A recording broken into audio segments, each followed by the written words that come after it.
Hi, Abdullah. Thank you so much for helping my project. Could you say a little bit about yourself?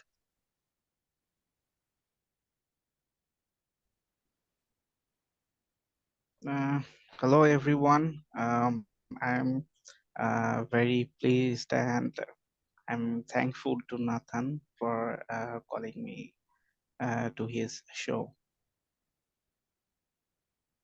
Could you talk a little bit about where you live and what you do? I'm working in a government department. This is the government is related to primary education. Well, that's awesome. Also, do you have some hobbies or other things that you like to do on the side? Yeah, I like gardening. I have a garden in my, I have a rooftop garden in my home, and I like photography. Actually, I like to take shots of natural things like flowers or small insects. You can call it micro photography, and obviously moon. Yes, I took a lot of picture of moon. That's awesome. Yeah, I know it's been the moon's been on people's mind lately with Artemis 1. Talking about that, did you know that NASA is planning to send astronauts back to the moon? Yeah. And include and for the first time they included female astronauts, and that's why they named it Artemis. What do you think about us sending people back to the moon? Yeah, it's I think I have no word to express the feeling because it's more than extraordinary project by NASA because it was like a fairy tales that man went to the moon and we all read or learned about it in internet or in books, but for the first time we are going to witness it, and I think it will be the most fascinating event in 21st century. Um, would it surprise you that most of the people I talk to don't know that we're sending people back to the moon? Because I have seen many people who are interested in space exploration, but they don't even know about Artemis project, and they're not concerned or interested in Artemis program as far as I seen. So I think if someone has interest in space or other related thing, uh, I think it should be number one in the priority list to know about. Hmm. So When it's you actually surprising that people are not much interested about Artemis program, but you'll find that people are much more interested about Apollo project, right? But I'm not getting such feedback from people as much as they are interested about Apollo 1, but not about Artemis Artemis project. maybe it's the excitement of doing something new and different versus doing something that we feel has been done before. Yeah, actually I think there is a gap. I mean, there is a big time lapse from what do you say, 1960s, and this is 2022. So I think people are much more interested about exploring Mars. And I have seen a lot of people are questioning why moon, why we are not going forward to exploring Mars. So I think this is the reason people are not interested about Artemis. When you think about the future of humanity, say 200 years in the future, do you think we're all still on the Earth making these short trips to places? Or do you think humanity has actually grown beyond the Earth and that we have humans living not only on the Earth, but on the moon, Mars, and space stations, maybe even further? What do you think would be possible in 200 years? I think it's very much possible because well, there are a lot of private companies who are going to uh, initiate projects to send travelers to space stations, and some of them are willing to set up some private space stations also. So I think this is very much possible to travel um, to space and uh, in moon and far beyond the moon. So I think it's very much possible, not in 200 in 200 years, but I think it will be possible mm, within 100 or 50 years, I think. Because we are advancing more than before, and people are uh, much more interested in traveling space. So I think it will be happen in next 50 years, I think. And I think there is one barrier uh, that is uh, as I live in a developing country, it is not possible for us um, to expend such huge money for traveling space. So it will be a big barrier for people for traveling space. Um, if you could, would you take a trip to space? Yeah, sure. Um, would you just go to one of these suborbital trips where it's like 15 minutes and you go above the atmosphere and back down? Or would you go into orbit for a few days? Or would you take a week-long trip to the moon? How far would you go if you could? Absolutely, for the moon. If immigrating to a new Martian settlement was a possibility, is that something you would consider? Mm, that is difficult because I love art very much. So it's hard to leave art. So I think it's difficult to decide that I'll go to Mars. Yeah, I mean, that But love of Earth comes across in your photography too. You know, taking pictures of the plants and the yeah, I love animals art. and the everything.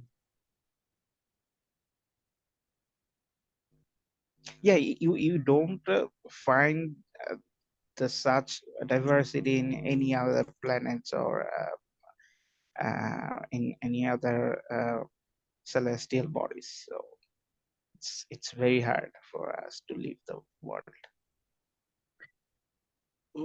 If we could um, make Mars alive by bioengineering bacteria and fungi and kind of like microbes that are able to survive in the Martian environment and to make it more suitable for other life so that one day Mars may not look like Earth, but may have a very active ecosystem similar to what Earth does. Is that something you would support, or would you have some hesitation about doing that? No, I don't have any objection about it. But the thing is that we are exploiting our earth very badly. We are polluting our natural resources, uh, natural elements like air or water, everything. We are polluting these elements. So I think if we set up any settlement in the future in March, and uh, we make March habitable for people, we must concern for the issues that we are facing in that. So there is no problem uh, uh, with making Mars habitable for human being, but we must must be concerned about that we cannot put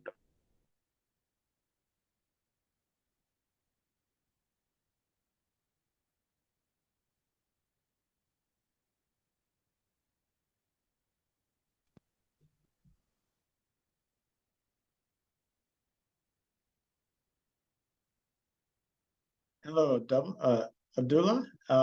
Looks like the video froze and then cut out, and the audio has gone away.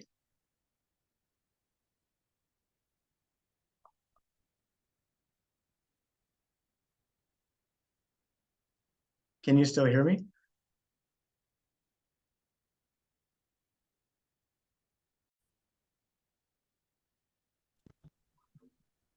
hello, sorry for net problem. No, no worries. I look forward to one day Starlink being widely available and everybody being Mhm. having I hope high-speed so. connections all the time. Yeah, I hope so. But And we were just talking about the possibility of transforming Mars into a place suitable for life and ideally human life.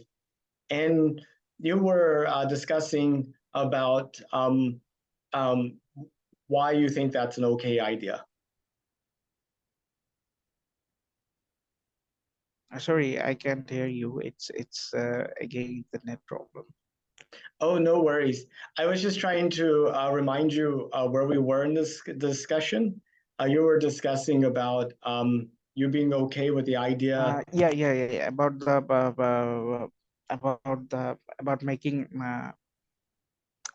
human habitat in March. Yes, exactly. Yeah, I'm okay. I'm absolutely okay. But the concern is that we cannot pollute, or we cannot put another planet to the to danger like we are doing right now in Earth. Yeah, this is the issue. Um, I noticed you have a Space Hero shirt on. Hello. Hi. Is that a Space Hero shirt you have? Yeah, this is a Space Zero T-shirt. That's awesome. That's awesome. What's going on with Space Hero these days? I'm actually I'm not getting much information from the organizers, and I contacted them, and they said we're going to organize something big in near future, and it's coming soon. Did you see that this week they announced, the Dear Moon project? Have you heard about that? It's Yeah, I um, applied I applied in previous offer, and I was rejected, by the way. me too. So, uh, but it was cool to see that they actually selected a crew. I think And this is a very, very interesting initiative, and I think it's the boldest initiative they have taken, or human has taken, because we cannot uh, uh, we cannot dream of going to moon. as general people, as mass people. So it's absolutely fabulous. So, we have Artemis 1 is flashing down tomorrow. Artemis 2 is supposed to be sending people around the moon in 2024. Artemis 3 is supposed to be landing people on the moon in 2025. When do you think Dear Moon happens? I think as they're not the people of the Dear Moon are not professional astronaut. So I think after Artemis 2, it could be happen. So I think it's after 2024, not before that. Yeah, I think the people that are on Dear Moon want to see it launch and land a whole bunch of times successfully before they go on it. Yeah. Yeah, and the thing is, they will gather they need the experience, and they definitely will contacted who will be on Artemis 2. So I think it's after 2024, not before that. Well, Abdullah, that's pretty much the questions I had. And I know we talked about some things. Is there anything that you wanted to talk about that we didn't get to? Um, Actually, I need some ideas to introduce a STEM project in, in primary uh, education, not not like a mainstream education, but besides the mainstream education, I want to encourage students to um, learn about scientific things, or the natural things, or mm, the the general science, or the general science they observe every day, like how the bicycle is moving, or how the rain come down on earth, like that. So I think if you have resources, or you have any ideas how to implement it in primary level students, like 5 or 6 years old pupils. So you can help me by sending, uh, by providing me ideas and informations and other resources. Yeah, 5 to 6, that's an interesting age. I was thinking, the challenges I see with STEM and STEM education is it all seems to be taught in isolation and completely disconnected from everyday life.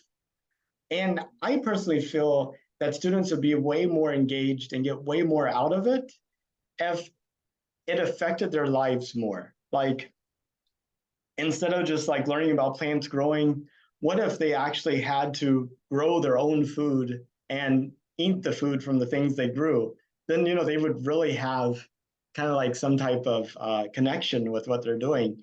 Or if you could purify water and they actually use that water to drink, then that has a big connection. Or you know, uh, being able to create things that they actually use. Like, I think at the 5 to 6 level, be able to create a radio from basic materials like copper wire, a generator, being able to create a generator from magnets and wire and the actual um, mechanical parts and using that uh, to generate stuff. I think hands-on activities is really big. Are you familiar with Thomas Edison? Yeah. The man Yeah, who I just invented. like the experiments he did around and developments he did around telegraphy. People can make a little Morse code thing and send messages, and figuring out how to record those messages and play them back. I just And his instrument was thrown away by his employer in the train. Yeah, he got thrown off the train as a boy, but he had lots of lots of experiments and stuff. Also, the phonograph, the very first phonograph. Some people have created models of this, um, and it's. I'll send you. Um, Electric bulb. He invented electric bulb. I mean, it's just really kind of amazing how people have kind of um, you know uh, develop um, these. Let's see. Yeah, here I'll send you this video. Let's see. See, I think this is amazing. You know, the problem is, um, up until Edison invented the phonograph in the late 1980, late 1800s, 1800. nobody had, the concept of recording the voice and playing it back was magical, and there was so much investment in stenographers, people being able to write in the encoded language fast enough as people were talking. But then, once we've developed the ability to record and play back, we take it as granted. Photography too.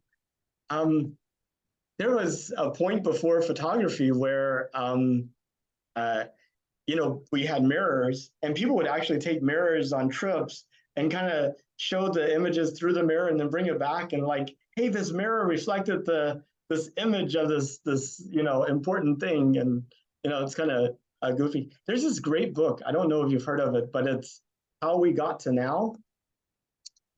No, I didn't heard about the book, but one thing is that I'm actually totally agree with you. If you see in the if you see the lives of the scientists in 1800, they made actually they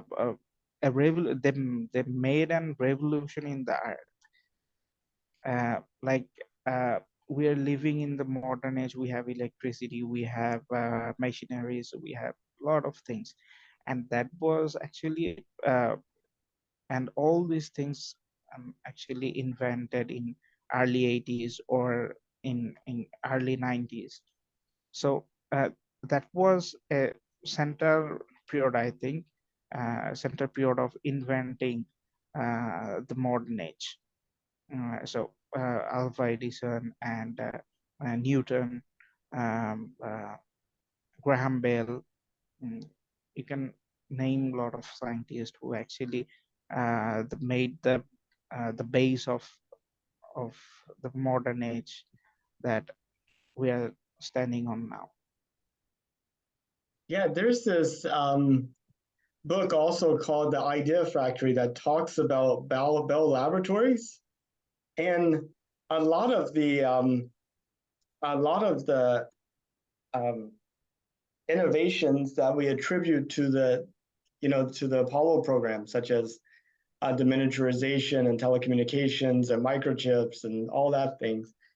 I think they really grew more out of Bell Labs trying to manage and extend and optimize the telecommunications network, and not so much from the space program.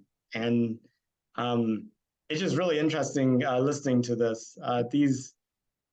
Um, it is, And yeah, and Bell Laboratory also contributed in computer technology.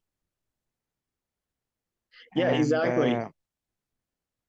And then and you have Xerox laboratories too. That's like where um, kind of like the whole GUI and everything came for. yes, actually they made the base of the modern age or the modern science. But they were actually the modern science. We're just pulling it up. So actually they were they made the base for us. So, and another thing I'm surprised that um, I forgot the name of the architecture of uh, Soyuz. I forgot the name, and the Russian called him the architect. And the architect. Uh, the architect. So I forgot the name, who actually made the rocket, Soyuz rocket. So he was the one-man army, and US and the US has to work very hard uh, uh, to surpass the success of the Russian Federation. So I think how a man bring a revolution or brought a revolution um, in the world. So it's very much surprising for me. And when I was watching a documentary on that scientist, and I heard that he was in the jail Yeah, in I heard about that Siberia. too. I, I was just doing a little Googling while you were talking, and I kind of remembered the name. Sergei Korolev. Yeah, Sergei Korolev. Exactly. Korolev. Yeah. And I think he was actually the God gifted man, like Newton and Edison. Uh, so it's actually I can't express my feeling towards him because um, he was more of the he was actually extraordinary, more than extraordinary talented. He actually pushed the Russian space program so far, and he and actually no one knew his name until he died. Um, so we talked about Newton. We talked about Sergei Edison. and Edison, Einstein. Um, where do these people come from, and how do we get more of them? Um,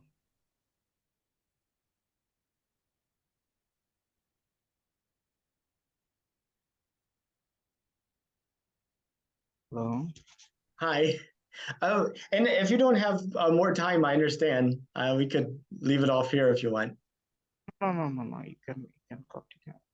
So we are talking about, yes. I think nowadays I can name for Elon Musk, who is doing great, and I think he's the second Kolarov in the new era because he brought a revolution in rocket science. And it was actually beyond imagination that people will reuse the rockets. So he is the second caller of in our age, or he is the caller of in our age. But what would it take for you and I to become people like this, innovators? Like, is it even possible? Is there a path we could follow so that we also can be the innovators and the changers?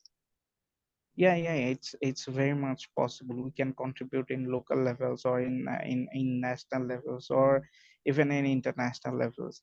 So I think it's possible for every people, but I think we just need to think about a certain thing that we want to develop this thing, and we want to establish this thing in true. So it's actually possible for us. Well, Abdullah, I really appreciate your time and talking to me. And it was good to get your insights. Um, uh, did you have anything else that you would like to discuss? I actually don't have right. I don't have any any idea that how would I ask you right now. So as I joined in the job, I transferred to a new place. So I was actually busy about that. I just received your mail, and I was just concerned that I have to attend that meeting at any cost. So I was outside, and I just I rushed to my home and set for your interview. And I'm very glad that I'm not I'm a mass people. I'm a general people, and I don't have any expertise in space exploration or in space science.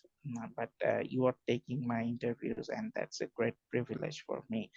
And I can and yes, your work is very much appreciable, because no one no one is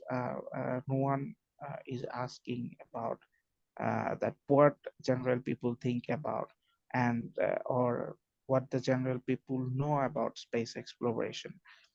So it's a big matter of concern, because I heard that when the Hubble telescope was sent to space, and the project was taking um, longer time than the schedule.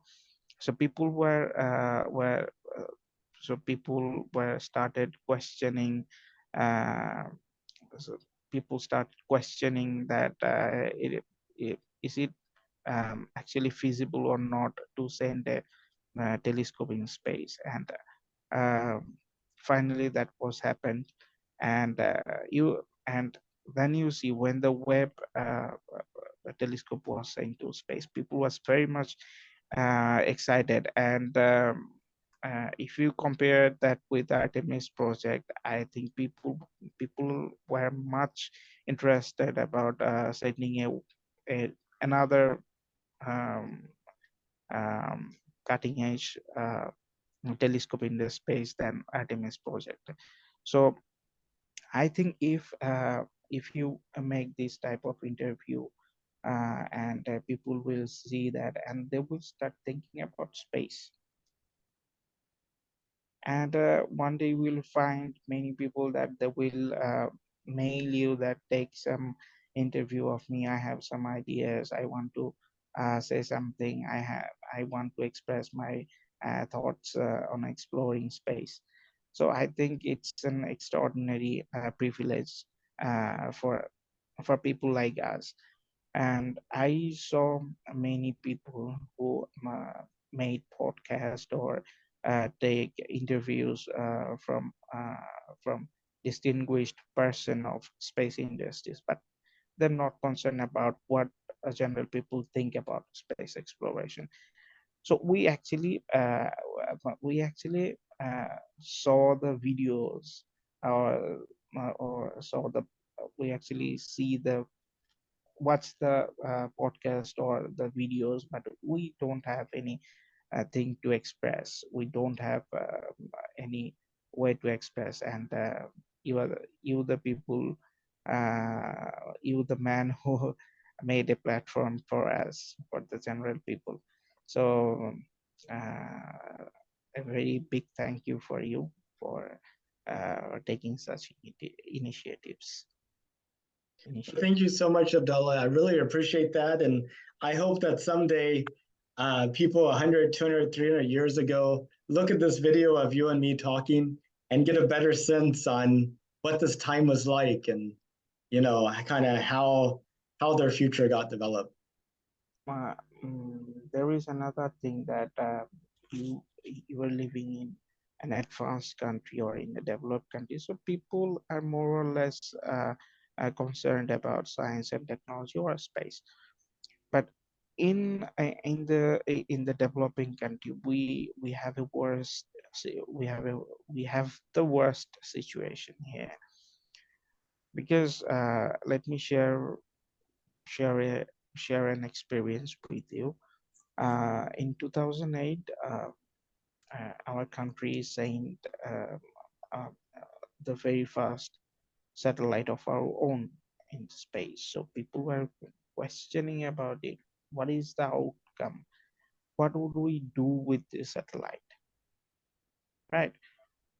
So people was mocking about this project.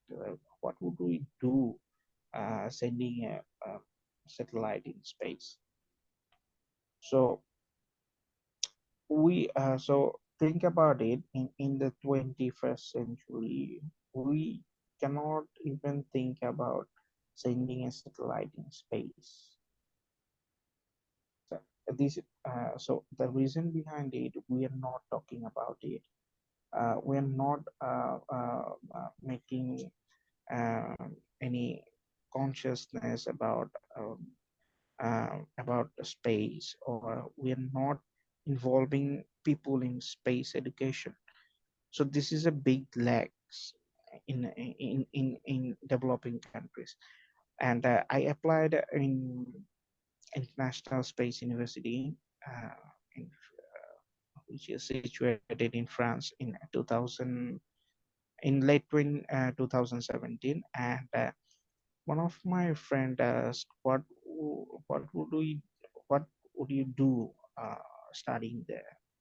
I said, I can work in space industries, or in a governmental or non-governmental organization who are working in space.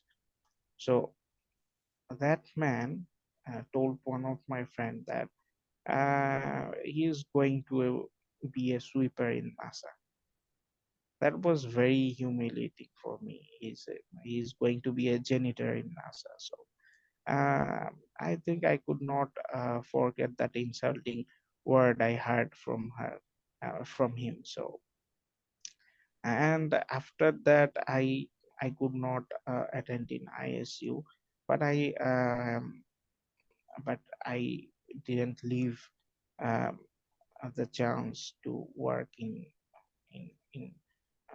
space related organizations, or uh, I never give up the hope to work uh, in space related programs. So after that, I signed I signed into um, Space Hero, and then for Inspiration 24.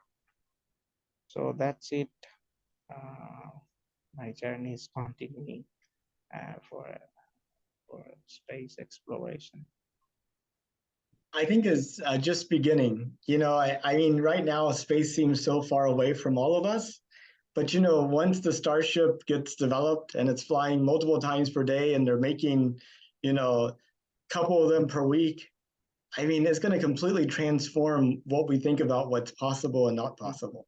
And you might fly over here for lunch and then fly back on a Starship, and only be gone for a few hours from home. It'd be a very different world than what we have now. Yes, I think so. And I'm